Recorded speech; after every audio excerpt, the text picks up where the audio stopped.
All right, YouTube, we're back and we're sitting here in front of us. We've got about 3.5, 4-pound beef backstrap and tenderloins right here. First thing we want to talk about is when you're going to get the meat, how much meat you get per person. Typically for women or for ladies, you want to get 6 to 8 ounces per person, and for men, 10, 12, 14 ounces. Everybody's seen the movie The Great Outdoors in the late 80s when John Candy goes to eat the old 96er. So if you got anybody that might want to eat something in the 96 ounce per person range, take that into account before you go to the butcher. So real simple to prepare this meat right here. We got 3 ingredients that's all it's going to take. Salt, right here, Morton sea salt. We've got fresh black peppercorns we're going to grind in there, and then some simple olive oil. And we're just going to get it lathered down real good. And again, let this soak in because we just now started up the grill. And as that thing's warming up, we're going to let these sit here and get that salt on there, and we're going to flip them over. And now we're going to get the black peppercorns on here. And we've been room temperature about 1 hour. Yeah, we pulled it out about an hour ago. We haven't gotten up to room temperature yet because right now it's probably high 40s outside. So again, we're just warming up right now, but we just don't want to put an ice cold piece of meat on there. We're gonna put a little bit of olive oil on there, then we're gonna flip it and do the same thing.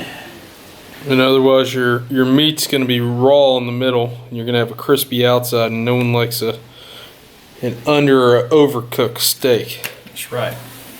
Now we're just gonna flip it right over right here, and you see we're gonna go a little lighter on the first side because then as we put all of it on the flip side, we're gonna have a lot of oil running down, so that's fine here.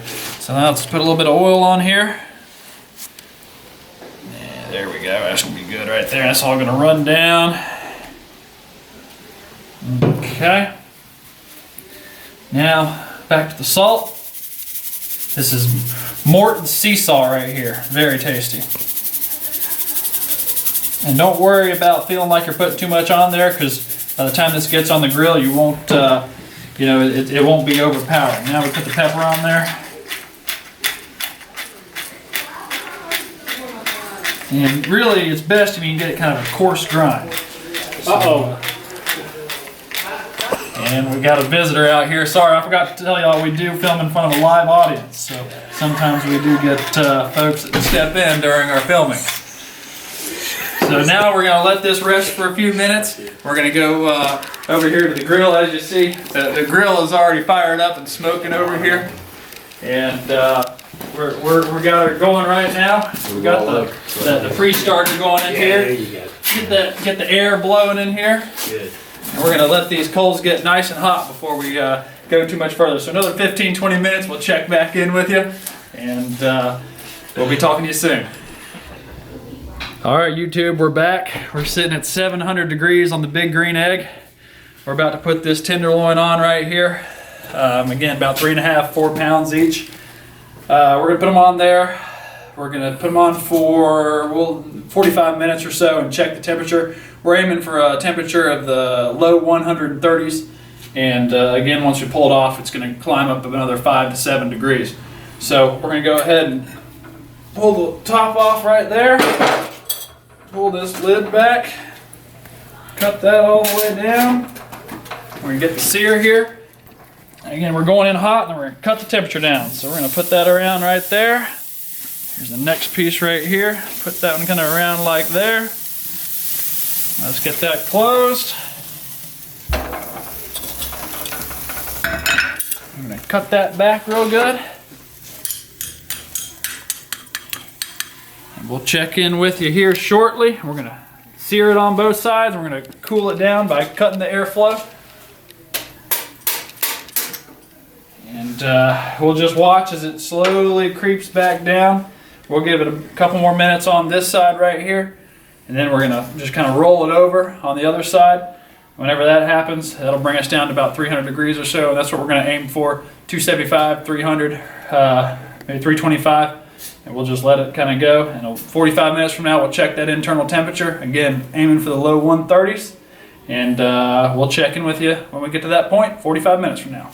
All right, coming back to you. We were on the green egg for about 45 minutes here. We tested our internal temperature.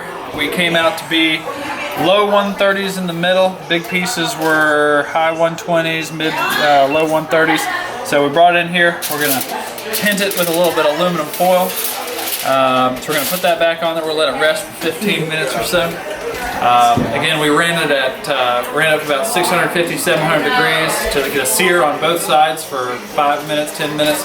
Then we cut the heat way down to about 350. We tried to hover at about 350 degrees the entire time. So all in all, it took us about 45 minutes or so. And we'll come back to you when we start carving this beautiful beast right here. Back at you live here with Carolina Meats. We've let the tenderloins rest for about 20 minutes now. We got about 96 ounces of pure tenderloin here, the same amount that was on the Great Outdoors Big Meat Challenge. We're gonna pull this off here, cut all the twine out. We've opted to go with electrical knife here tonight with us just to speed the process up. We've got some hungry folks out in the back, getting a little anxious over there. Too much alcohol probably. So what we're gonna do is just set this on a nice little cutting board. We got a nice little presentation tray. As always, presentation's 50% of the battle. That's absolutely right. And we're just gonna pop this bad boy and just give it a nice little cut down. Blake, can you talk about what kind of thickness you're looking for the presentation on a cut this size? We're gonna go probably 1/8 inch or less. Just a nice little flavorful piece where you can throw your horseradish sauce and just smother that right on in there. Get a nice little texture flavor, but not too overpowering where you're chewing that thing up like a dog bone. So we're gonna carve this up, put it on the tray, and take a couple photos of it and serve it to the crew. All right, we're back here. We have carved our tenderloins right here. Now the important part, obviously we always talk about presentation. You know, what we do is whenever we cut it, we put the outside pieces over here on one side, which is going to be your more well done. And then you move towards the other side right here. You'll notice it gets to a medium rare to a rare. We cooked it up to very low 130s, but remember, whenever you pull it off that grill, it's going to continue cooking 5 to 7 degrees. So you'll see these pieces over here particularly are right at well done. So additional things, you know, from our earlier video right here, we've got our delicious horseradish sauce. That is a 100% necessity whenever you're going to have a nice piece of beef. We got some sauteed mushrooms here. We got some potatoes in the oven still. Obviously, we're going to have our bread and a few others. So we're about to dig into it. Thank you for joining us today, and stay tuned to our channel here for some additional videos. See you soon.